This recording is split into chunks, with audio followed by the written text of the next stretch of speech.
Sand, desert, wind, water. The pharaohs. Out of the cradle of civilization came men and women whom thousands worshipped as gods on earth. They led their people through an era that brought human creativity, mysticism, and intellect together to form one of the greatest cultures the world has ever seen. For 3,000 years, they ruled ancient Egypt and built great monuments to themselves and to their gods. The pyramids of Giza, the Great Sphinx, the temples of Abydos, Karnak, and Luxor. The pharaohs. Through eyes carved in stone, they gaze out into the future. Their faces locked in expressions that convey a powerful legacy to all who look upon them. Their bodies wrapped in linen have traveled forward through time, and their spirits are reflected in countless sculptures, paintings, and hieroglyphs. Now the story of this ancient race of god-kings continues. Find out who this pharaoh really was and why he was thought to be a heretic. Learn the story of the pharaoh Cleopatra, who was also a seductress, and how she met her tragic end. Gaze upon the face of the pharaoh who built the most elaborate temples the world has ever seen.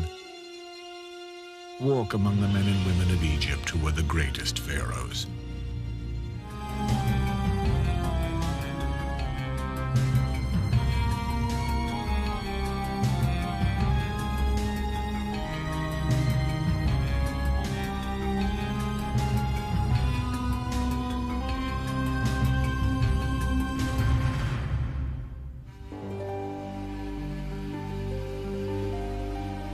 Egypt, a land where desolation and endless desert give way to a narrow strip where water flows and life took hold. From these beginnings sprang the wonders of a flourishing Egyptian civilization that would last for more than 3,000 years. By the year 1386 BC, the Egyptian civilization was 2,000 years old and had been ruled by 86 pharaohs. It was in this year that a young and vigorous king by the name of Amenhotep III emerged to become ruler. By the reign of the pharaoh Amenhotep III, the Egyptian empire was very well established. There was a tremendous inflow of income, especially for the royal house, and Egypt itself was very stable and prosperous. And so with Amenhotep III, you get the appearance of a really grandiose kind of material culture in Egypt, with huge temples, huge royal figures.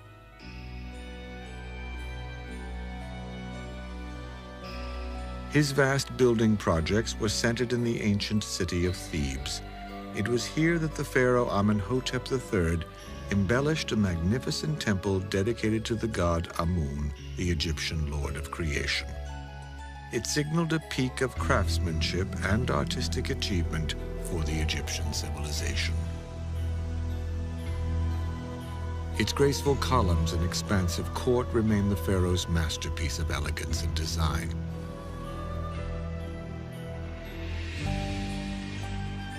On the west bank of the Nile River stand two imposing statues of Amenhotep III, known as the Colossi of Memnon. The 60-foot-high monuments are all that is left of the pharaoh's mortuary temple that once stood here. Standing beside him, dwarfed by his stature, is the image of Queen T, who was his wife and the mother of his son. From trading expeditions abroad and an abundant supply of gold from the mines of Nubia, Egypt under Amenhotep III enjoyed a time of wealth and great prosperity. The Egyptians have the leisure to start getting involved in a lot of theological speculation, which leads to what the Egyptians considered a disaster. The disaster came in 1353 BC and took the form of a strangely shaped man who some believe was a heretic.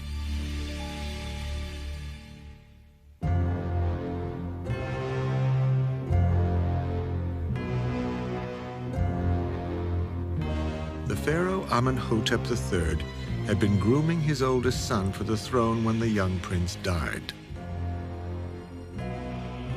This left his younger brother, Amenhotep IV, to succeed their father. He had been studying religious matters, however, not affairs of state. As a result, his reign was a revolutionary departure from the long-entrenched traditions of Egyptian kingship. Scholars still struggle to understand this pharaoh. Was he a fanatic or a great reformer, a visionary or a madman? Whatever the answers, he was without question the strangest of all the pharaohs. For over 1,700 years, the Egypt of the pharaohs had worshipped many gods. Amenhotep IV wanted Egypt to follow only one god, the sun god called Aten. As if to complete the transformation of Egyptian religion, the pharaoh changed his name from Amenhotep to Akhenaten, which meant servant of the sun god Aten.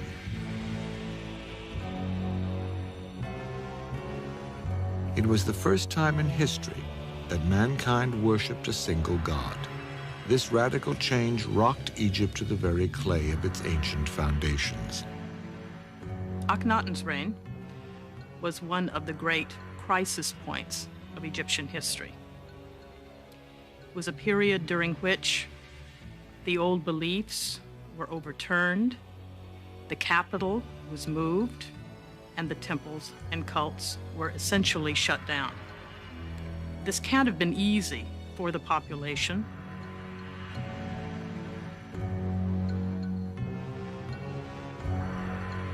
The massive temple complex of Karnak at the ancient capital of Thebes remains the largest religious site in the world.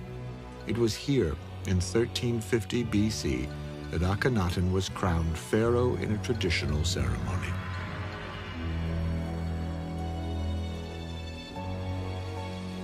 But then tradition ended. Great changes were on the horizon. They began with the pharaoh Akhenaten's expansion and beautification of the Temple of the Sun at Karnak. Most notably, he added a new symbol to the temple. This curious disk was called the Aten. It was designed to symbolize his new god of the sun. In year 5 of his rule, Akhenaten proclaimed the Aten Egypt's one and only god. Akhenaten has occasionally been called history's first monotheist, in that he did away, or at least no longer funded, the worship of all the other gods in favor of only one, the Aten, or the physical disk of the sun.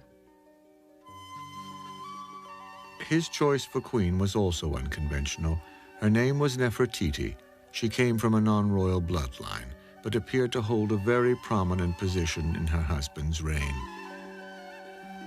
One of the most magnificent pieces of sculpture ever unearthed in Egypt is a limestone bust of Akhenaten's legendary queen.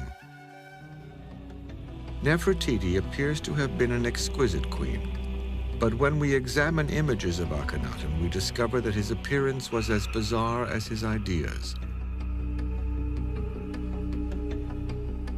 Early on, many representations of Akhenaten caused a great deal of confusion among archaeologists. Because he was often portrayed with wide hips, a protruding belly, and breasts, he was sometimes mistaken for a woman who may have been masquerading as a man. It seems possible. Years earlier, Queen Hatshepsut was often portrayed as a male. She even went as far as to wear the false beard reserved for kings, perhaps to appear more like a pharaoh. Akhenaten's physique has sometimes been attributed to an illness called Froelich's syndrome, which causes the body to distribute fat in ways that are considered typically female. One of the side effects of the disease is that you are sterile, and we do know that Akhenaten and Nefertiti had several daughters, and there is some speculation, obviously, that Tutankhamun was a son of his as well. So if that's the case, then the idea of this one type of disease probably is not likely. But Akhenaten's mummy has never been found. All attempts to diagnose his abnormal appearance have been based solely on art and statues. Other scholarly opinions about Akhenaten's startling appearance look not to medicine for explanation, but to the symbolism tied to his new religion that was based on the Aten sun god. Akhenaten's new religion was a radical departure for Egypt, but so strong was his conviction that he was willing to defy and eliminate the powerful religious institutions which represented the beliefs of virtually the entire population. He shut down the temples of the god Amun and declared Thebes would no longer be the foremost city of Egypt. A new capital city dedicated solely to his religion would be built.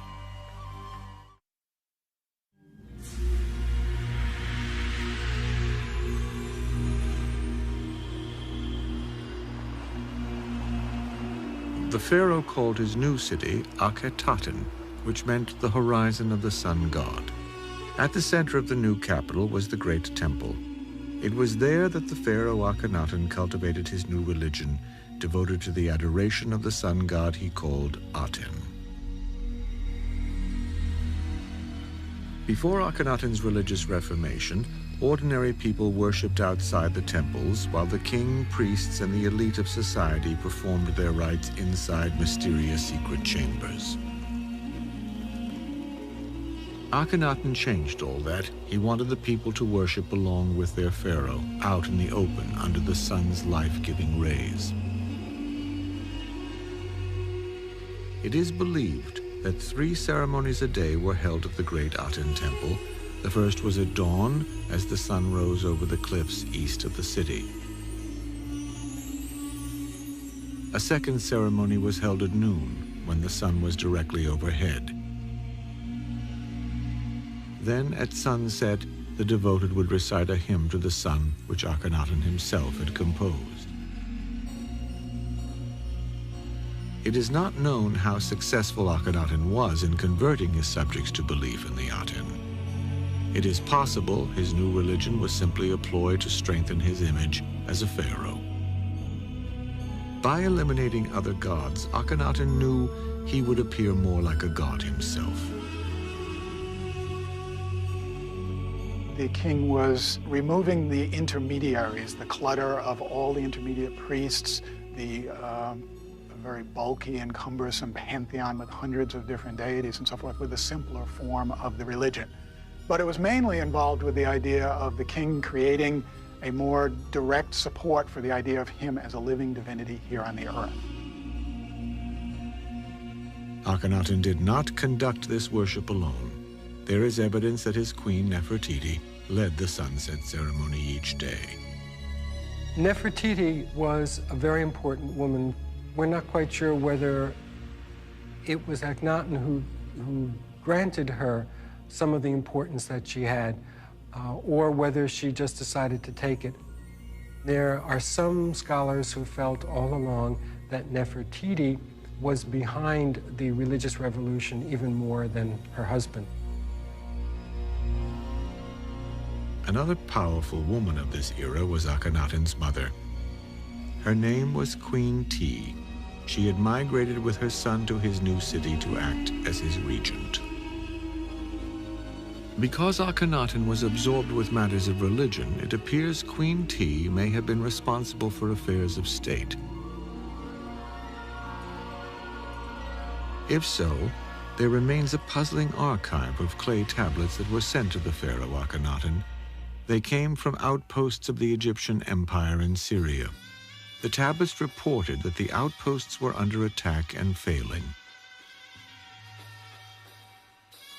These writings, known as the Amarna letters, pleaded for supplies to be sent and promised continued loyalty in exchange. It is likely earlier pharaohs would have responded with soldiers and strategy. In this case, however, it seems Queen T may have been the one who ignored these pleas for help.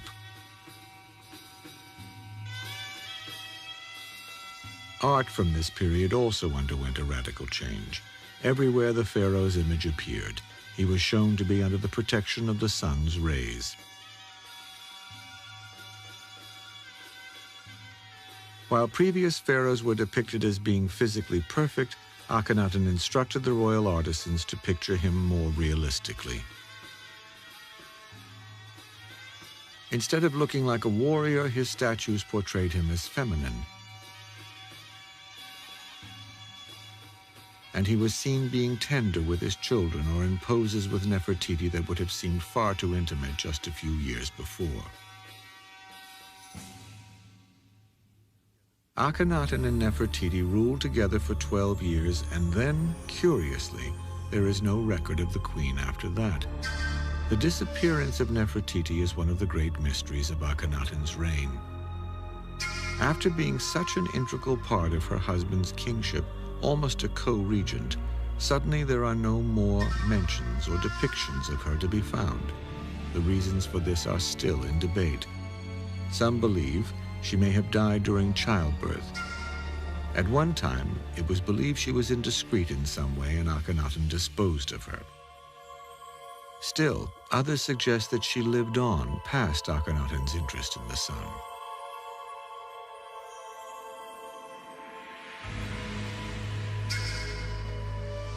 Nefertiti could have, in fact, been the more devout of the two and cloistered herself away to remain loyal to the cult of the Aten.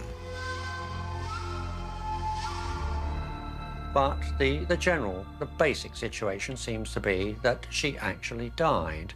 And there is evidence that she was buried in the royal tomb at Amarna, in what is called the royal wadi, beyond the confines of the royal city. In any case, Akhenaten did not have to suffer from a lack of companionship. He appointed a new male co-ruler. His name was Smenkhara, and some believe he may have been the pharaoh's younger brother. It is possible that he married one or more of his daughters. If he did that, that would not actually be unusual for a pharaoh. But in the case of Akhenaten, we also have a suggestion that he had a homosexual relationship with his co-ruler, Smenkhara, towards the end of his reign, which would make Akhenaten one of the first bisexual people, presumably, since he also has children from Nefertiti. His unorthodox appearance and descent from the old religion caused history to label him a heretic. Still, there is little evidence that the pharaoh Akhenaten's new sun cult ever really took hold among ordinary people. Excavations of the ancient city of Akhenaten have revealed that even before his death, many of the inhabitants kept idols of the old gods in their homes. Were they ignoring the new religion, or did they sense the inevitable? Akhenaten's religion was failing. Akhenaten died in 1334 BC, during the 17th year of his reign, and with him died his religion, based on the worship of the sun disk. Soon after, there was a tremendous backlash against his religion and heresy, which led to the destruction of anything that bore his name. It is believed, however, that in order to protect his remains, Akhenaten's followers removed his body from its tomb at Amarna. It was an Egyptian custom to gather together and to try to hide and conceal and protect for the future the remains of important pharaohs and burials. And I think there's a strong possibility that that's what did happen, and it remains to be discovered for archaeologists in the future. With the heretic Akhenaten dead, Egypt prayed for a strong pharaoh to restore its faith and reassure its people. Instead, this burden fell upon a boy just 10 years old.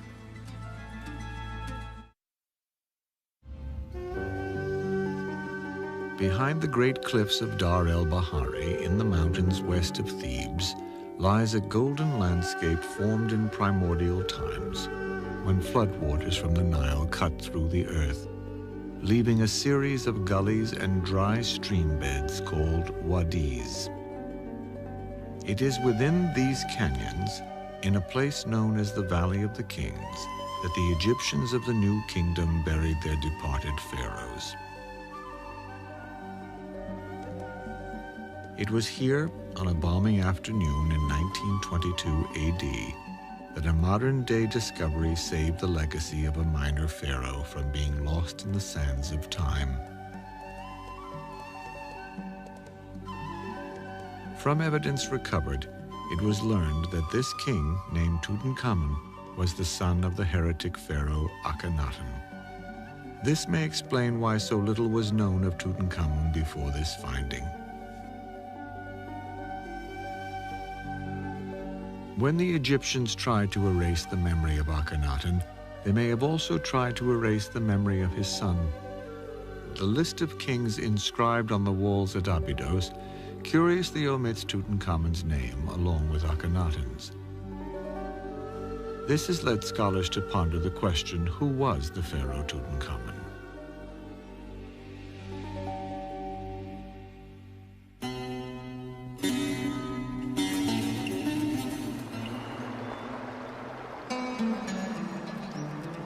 He was born and raised in Akhenaten's capital city at Amarna.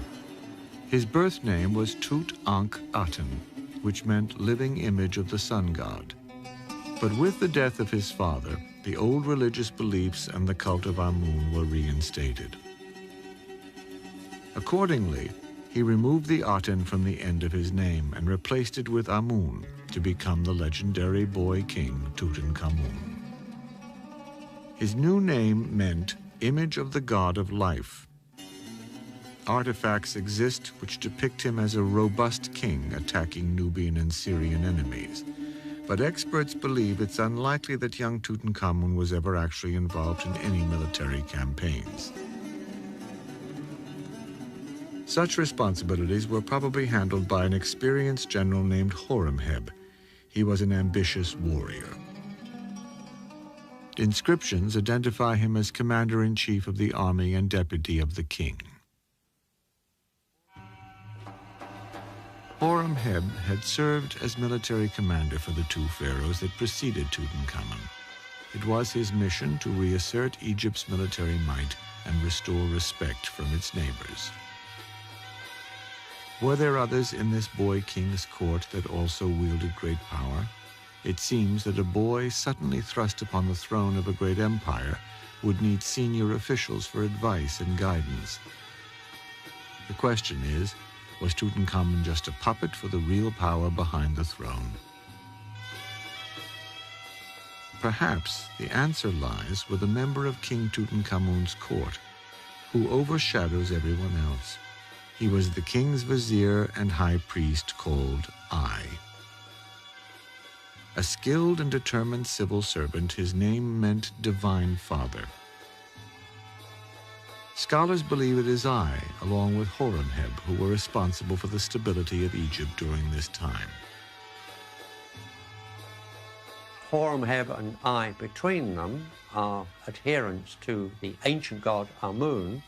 It is they, principally, who discard this new religion of the Aten, and the court and the religious focus is moved back to ancient Thebes, modern Luxor.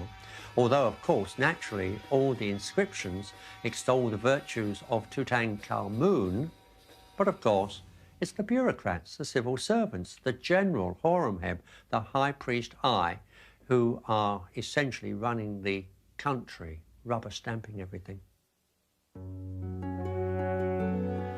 To what extent any pharaoh was involved in the day-to-day business of foreign and domestic affairs still puzzles experts. Egypt had a fully developed bureaucracy of administrators and scribes. The pharaoh was a figurehead, both royal and religious. Tutankhamun, like the other kings before him, had much of his life orchestrated around certain routines and ceremonies designed to reinforce his stature. The king as a person is hedged around with royal symbolism. He has people watching him from the moment he gets up to the time he goes to bed. So to a great extent, his life is simply circumscribed by that. We might have found state affairs, in fact, quite onerous, putting on those heavy crowns and all that regalia, and look forward to the time that he could simply take them off and go off and play with his friends. Tutankhamun had a queen. She was 2 years older than he was. It appears Akhenaten was the father of both. This made the pharaoh's bride also his half-sister. Her name was Akhenaten. We do know that she was very important to him. They were married when they were fairly young. From the representations, we see that she sits nearby him. She seems to take an active interest in some of the things that he was doing in hunting and fowling and fishing. With the old religion of many gods now reinstated, the reign of King Tutankhamun seemed destined to be a period of rebirth and renewal for Egypt. But then, at about the age of 20, the young pharaoh suddenly died. Some believe he was murdered. Forensic analysis of his mummy shows that he died of damage to his cranial cavity. This suggests a blow to the head. Further examination reveals a small hole in his skull. Scholars have constructed theories as to how it got there. One is that he was thrown from his chariot, but that seems highly unlikely because of the nature of the damage to the skull. Others that someone crept upon him in the night and thrust a small pointed object into the brain and therefore did away with him in a silent and stealthy manner, and still others that he might have died of a cerebral hemorrhage. Was there a conspiracy to murder the pharaoh? Some believe the damage to Tutankhamun's skull didn't occur until after he was dead. It is known for a fact that embalmers were not very careful. And there have been evidences of spare legs that are in coffins, and in some cases, in order to make sure that an individual fit into the coffin, then the toes were cut off. In Tutankhamun's case, it's also clear that the embalmers were not very careful. So my guess is that the damage that was done to the skull was probably the embalmer's fault and not a cause of death. The short reign and sudden death of the young king did not allow enough time to finish a proper royal tomb. This is probably the reason that his burial site ended up hidden from plunderers through the ages. The entrance had been obscured by rock chips dumped during the cutting of a later king's tomb.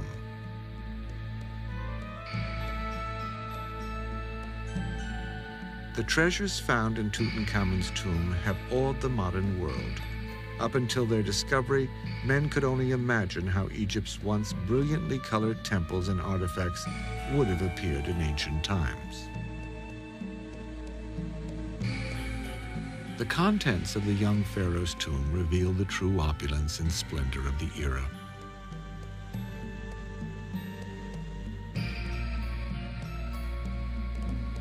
But were the riches chosen to accompany this relatively minor ruler into eternity only a hint of what had been buried in the tombs of the truly great pharaohs? Some historians have suggested that we should not assume the larger tombs were filled with even more treasure. The pharaoh Tutankhamun's burial may have been richer than most. The people may have been grateful to him for the restoration of the old religion, or there might have been an emotional outpouring for someone that died so young.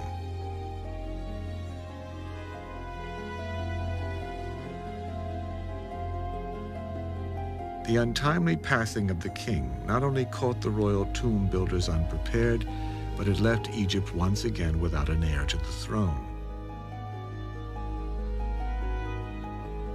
Sadly, there is evidence the young royal couple tried to perpetuate their bloodline.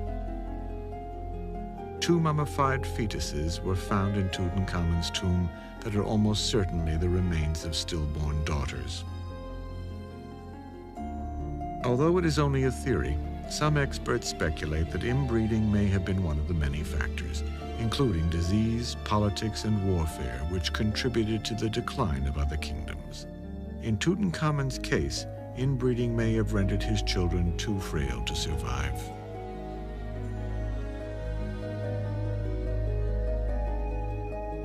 With no heir in line to inherit the kingship, the throne was passed to I, Tutankhamun's closest advisor or vizier.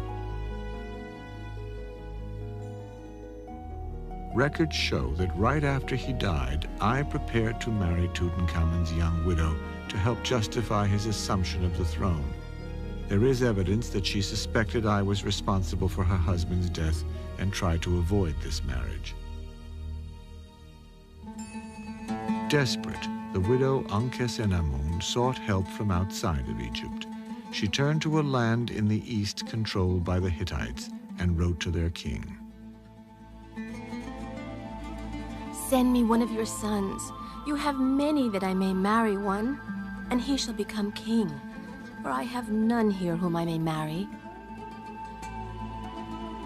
He did send one of his sons to be married to Akhenaten and become pharaoh of Egypt. But consider the bureaucrats. Horemheb was the general in charge of the army. I was the chief high priest. Curiously enough, the Hittite prince got as far as the borders of Egypt and he was murdered. I married Tutankhamun's widow in 1325 BC and became pharaoh before the deceased king's burial had been even completed. We know this from a painting in Tutankhamun's tomb. It depicts I already wearing a king's blue crown while he performs a ceremony during Tutankhamun's burial. Of course, it is possible that I was just the logical choice to assume the throne after young Tutankhamun died heirless. But there is one more suspicious aspect in the archaeological record from this time. Right after I ascends to the throne, there is no more mention of the young queen Akhenaten. She disappears. Was she the next victim in this 3,000-year-old conspiracy? I reigned for only 4 years, and like Tutankhamun, had no heirs to carry on the 18th dynasty. Soon the throne of Egypt would belong to a new dynamic bloodline of kings. Among them would be the greatest of the pharaohs. He would usher in a period of building and expansion never to be equaled, and he would take the image of the pharaoh as a god to the extreme.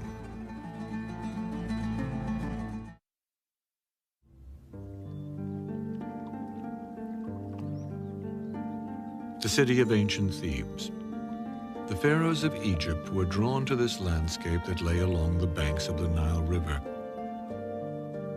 Queen Hatshepsut had embellished it with an obelisk that bore her name. Amenhotep III had built a grand temple to its patron god, Amun. Thebes' southern location was a natural choice for the capital city of a country that was expanding downward toward the rich territory of Nubia. The pharaoh Tutankhamun had moved the royal court back here before he died, and his vizier, I, had remained at Thebes during his brief reign. In 1321 BC, the general called Horemheb proclaimed himself to be the pharaoh of Upper and Lower Egypt. His name meant Horus in jubilation. Horus is Egypt's hawk-headed deity, a bird of prey, the god of the kings.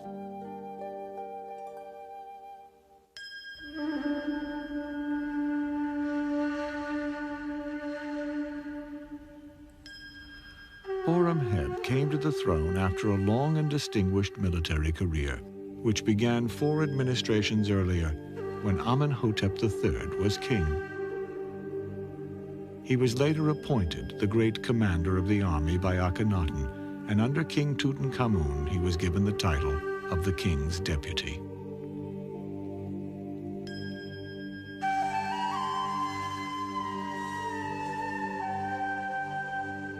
Little is known about Horemheb's heritage. He was not from a royal bloodline and therefore had no claim to the throne.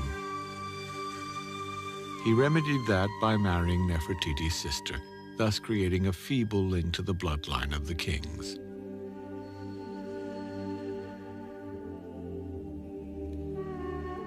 Already middle-aged, Horemheb immediately set out to restore Egypt to its status prior to Akhenaten's heresy. At Thebes, he reopened the temples of Amun, but to avoid a power struggle with the priesthood, he appointed priests from the army. Since he was a military man, he felt they could be trusted.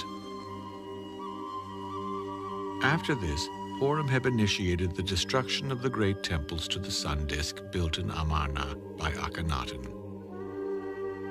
He used the thousands of stone blocks he removed as filler inside the pylons and walls of his new building projects. But his efforts to erase all traces of Akhenaten's reign ended up having an ironic twist almost 3,000 years later.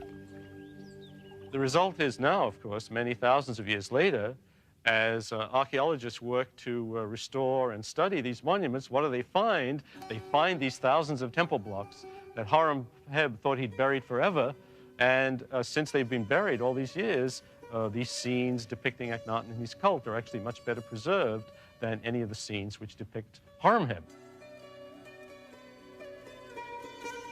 Horemheb also usurped many of the statues and monuments of his immediate predecessors.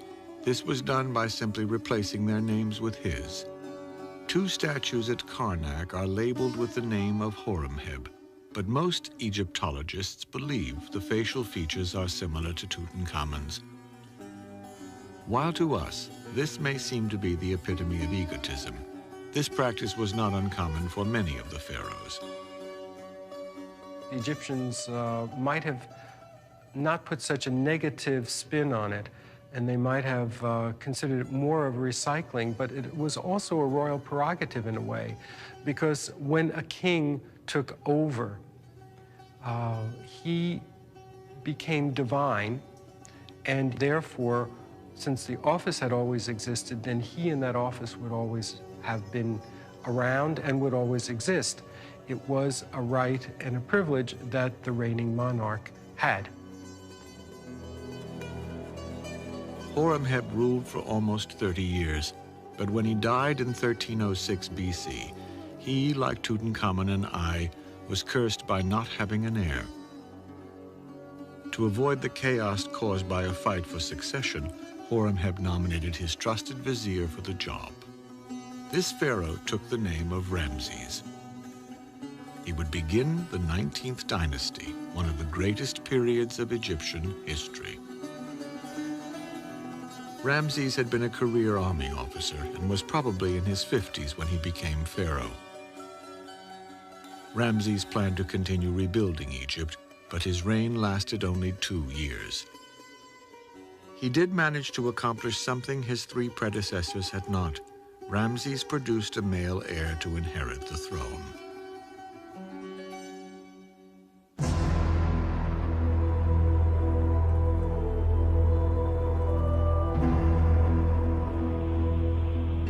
Ramses' son was Seti I.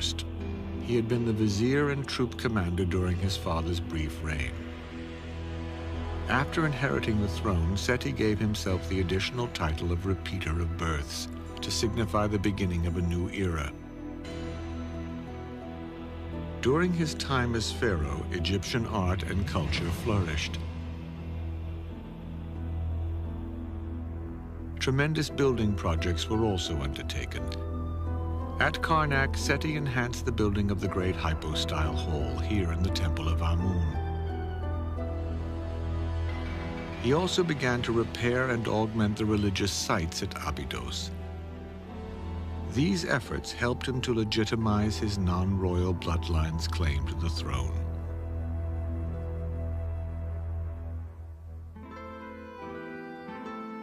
Abydos was the ancient center dedicated to the cult of Osiris, the god of the dead. It was originally built in the Old Kingdom and had since fallen into disrepair.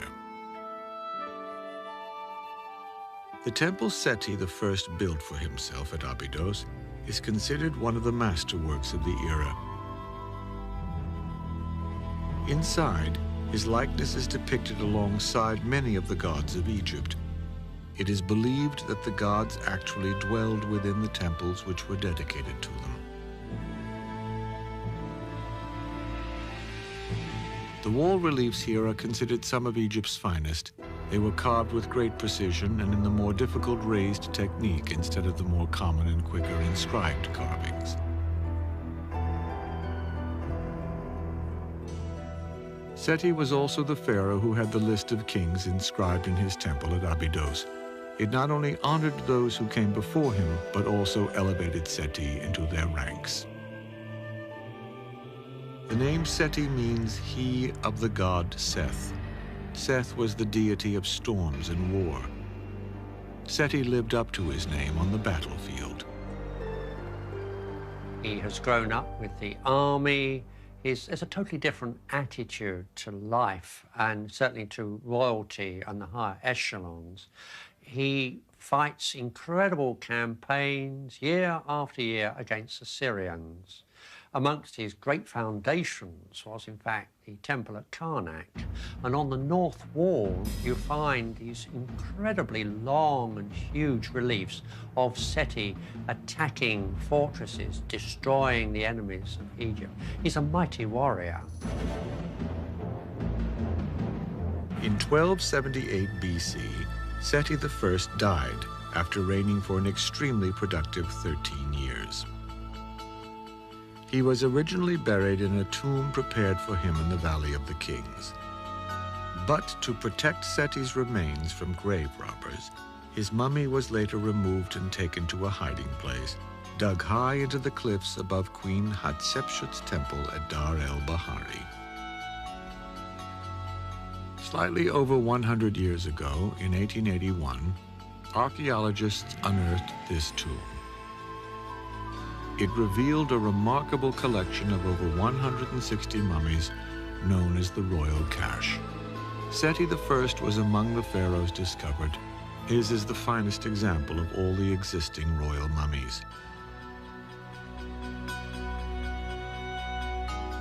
During his lifetime, Seti's primary queen was a woman named Tuya. Like her husband, she was from a non-royal family with a military background. Their first son died. Their second child was a daughter, but their third child was a boy destined to become Egypt's most celebrated ruler.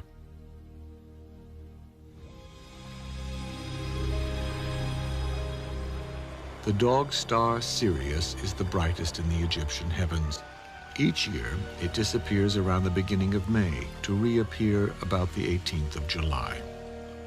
To the ancient Egyptians, its return signaled the new year and the time for the annual Nile floods that would leave behind a new layer of fertile soil. One year, during Seti's reign, the floods were particularly high. Egyptian legend told that this was the good omen that announced the coming of the next ruler of Egypt. This was Ramses II. Ramses II has become the name that is almost synonymous with Pharaoh. But it may have been Seti's careful preparation of his son, the crown prince, which really predestined Ramses' success. Ramses II was probably one of the best prepared pharaohs in Egypt, because by the time that he came to the throne, they really had a fairly regular process of making sure that all the senior royal princes had a lot of experience in military affairs, in governance. So when they came to the throne, they were already experienced and effective in what a pharaoh needed to be. By the age of 15, Ramses was already accompanying his father on military campaigns. By 22, he led his first command to put down a small revolt in Nubia. He also ambushed Mediterranean pirates who were searching for plunder along the mouth of the Nile. By the time Seti I's reign was coming to an end, his son had already proven himself as a military leader and worthy of kingship. Possessed with unmatched vision and self-confidence, the future king was poised to leave his indelible mark on the history of Egypt.